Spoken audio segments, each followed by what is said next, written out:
to write a paper about human trafficking. The good thing about coming to NCLive versus using the internet is that the things that I'm going to be referenced to in NCLive are those items and research articles that are empirical, they've been tested, they have academic validity. Whereas if I just went to Google and typed in human trafficking and quoted something off the internet, it may be factual or it may not. So I always prefer that you use NCLive if you're going to look for a research article. The quickest way to do it is to go to by subject.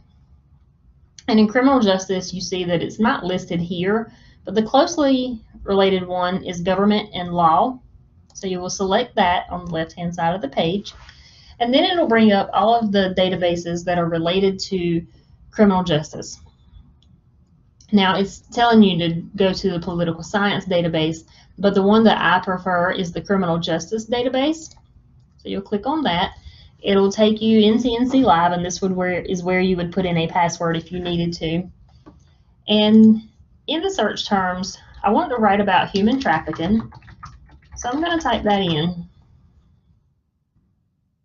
Sometimes you have to click the little glass over here. Sometimes you can just hit enter.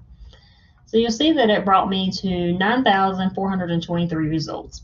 Obviously, I don't expect you to go through all of these, but what I do want you to do is to look at the titles and see which one best fits what you're looking for.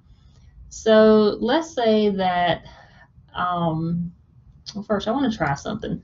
Because used to, if you put "and" in here, it would change your results, limit them, and it did a little bit.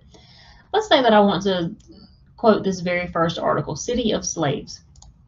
Now, this is actually a dissertation that was turned in by someone at another college. You'll have to bear with me while the internet is being slow. So once it gets there, you have the full text, which is a PDF document. Then you have a preview, and you can do the abstract. And the abstract is where I always like to start because it'll give you a basically like an eagle eye view of what's in the article. It's not where you should stop at, but if you start here, you'll see what the research was going to be about, and you'll know that whether or not it meets what you need to find.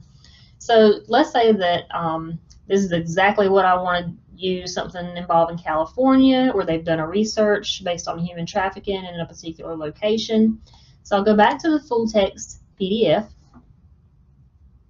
And as you pull these documents up, you will find that they're very large.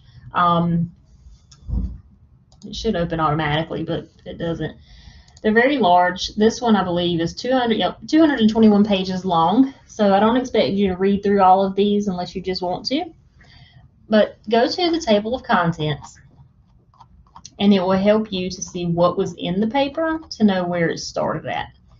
So a literature review, and you may be familiar with it, is where the person doing the research has already looked at previous research to see what the experts already say about the topic. And then the methodology in Chapter 2 and Chapter 3, Chapter 4 even, are going to be how, it's the nuts and bolts of how this research was conducted. Obviously, the person writing this dissertation created and implemented a research question.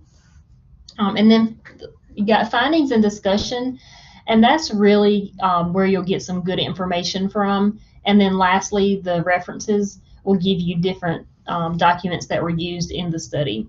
And this is where you would find your direct quotes to be able to use in your research. So hopefully this has been helpful to you. If not, if you ever have any questions, please don't hesitate to reach out to me or to your librarian. But just know that NCLive is very helpful for you to learn how to, I guess, peel through the layers of research.